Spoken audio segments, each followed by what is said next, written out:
Melanjutkan cerita dari episode sebelumnya, Xiaoyan dan yang lainnya berhasil meloloskan diri dari kepungan elit Tianzun di markas Aula Jiwa.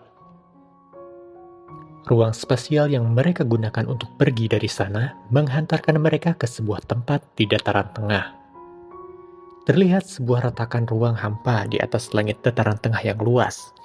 Dari retakan itu, muncullah sekelompok orang yang tiada lain adalah Xiaoyan dan kawan-kawan.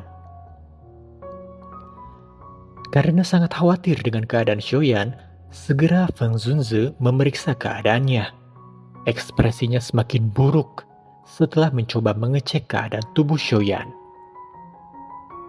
Mendengar hal itu, tiba-tiba Yao Lao pun keluar dari cincin di jari Xiaoyan. Dia pun segera memastikan bagaimana keadaan Xiaoyan yang sebenarnya. Feng Zunze merasa senang saat dia tiba-tiba bisa melihat kembali teman dekatnya secara langsung. Walaupun dalam keadaan lain, semua orang merasa sedih dengan keadaan yang dialami Xiaoyan. Tak lama kemudian setelah Yao Chen memeriksa keadaan muridnya, dia sangat kaget menemukan kalau pembuluh darah di tubuhnya hancur dan 70% tulangnya pun patah. Telapak hantu tua Zaixing itu berhasil menghancurkan Xiaoyan. Di saat yang sama, Yao Lao pun merasa sangat marah dan bersumpah akan membalas Aula Jiwa ribuan kali lipat dari yang mereka lakukan. Kemudian Feng Zunze pun mencoba menenangkan Yao Lao supaya dia bisa mencari jalan keluar untuk muridnya. Setelah semuanya merasa lebih tenang, akhirnya ditemukanlah sebuah cara untuk bisa menyelamatkan Xiaoyan. Sebuah keberuntungan karena Xiaoyan sudah memurnikan api surgawi keempatnya, di mana kemampuan api surgawi ini tidak akan pernah padam.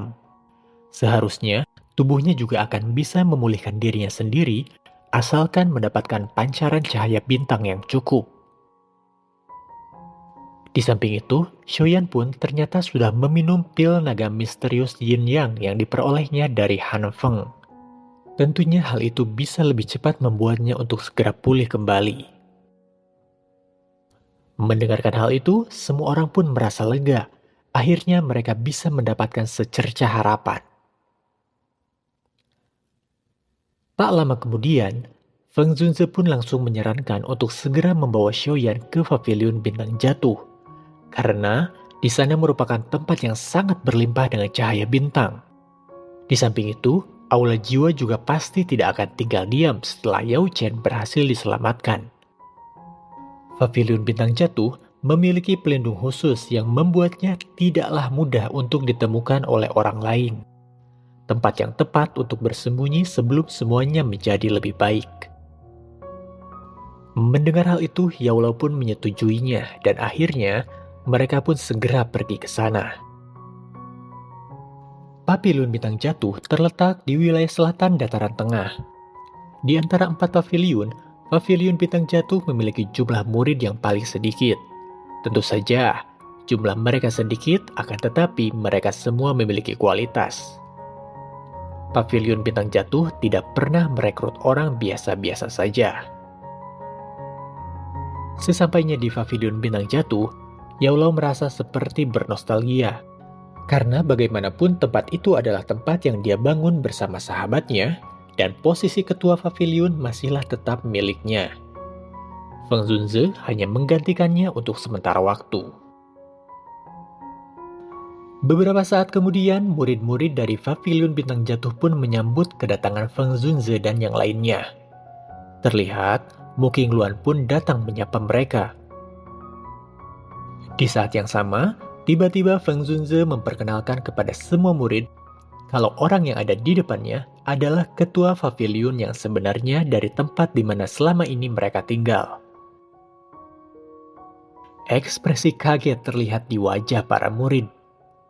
Nama besar yang selama ini tidak pernah mereka lihat wujudnya, akhirnya kembali ke rumahnya, yaitu pavilion bintang jatuh. Tanpa melupakan keadaan genting yang sedang terjadi, Feng Zunze pun langsung membawa Xiaoyan yang sedang terluka ke salah satu tempat di sana, di mana cahaya bintang melimpah ruah untuk membantu proses penyembuhan. Di tempat itu, kumpulan energi tiba-tiba terlihat menyelimuti tubuh Xiaoyan. Api ungu coklatnya mulai menunjukkan proses pemulihan diri sambil seperti bermandikan nyala api dan menunggu saat-saat dia akan bangkit kembali. Dalam proses penyembuhan Xiaoyan, pavilion bintang jatuh menjadi sangat hidup. Hal ini dikarenakan karena kedatangan Yao Lao ke sana. Murid-murid bahkan tetua pavilion antusias melihat kehadirannya. Yao Zunze yang sangat terkenal sebagai seorang alkemis tingkat tinggi sekaligus ketua pavilion akhirnya menempatkan diri. Ya, Yao Lao hanya bisa tersenyum melihat keadaan ini. Dia sudah punya pengalaman, di mana salah satu alasan dia bisa ditahan oleh aula jiwa adalah karena dia lebih memilih untuk sendirian. Dari pengalaman itu, dia pun bertekad untuk membangun pijakan yang kuat ke depannya. Apalagi tentunya adalah untuk membantu Xiaoyan. Dalam penantian kesembuhan Xiaoyan, pintu gerbang pavilion bintang jatuh pun ditutup rapat dari dunia luar. Hal ini dilakukan untuk mencegah terjadinya hal-hal yang tidak diharapkan, terutama tindakan dari aula jiwa. Dokter peri kecil dan yang lainnya pun tetap tinggal bersama di sana. Dan mereka ternyata menyetujui ajakan Feng Zunze untuk menjadi bagian dari pavilion bintang jatuh. Mengingat karena suatu saat nanti Xiaoyan lah yang akan menggantikan gurunya menjadi ketua di sana.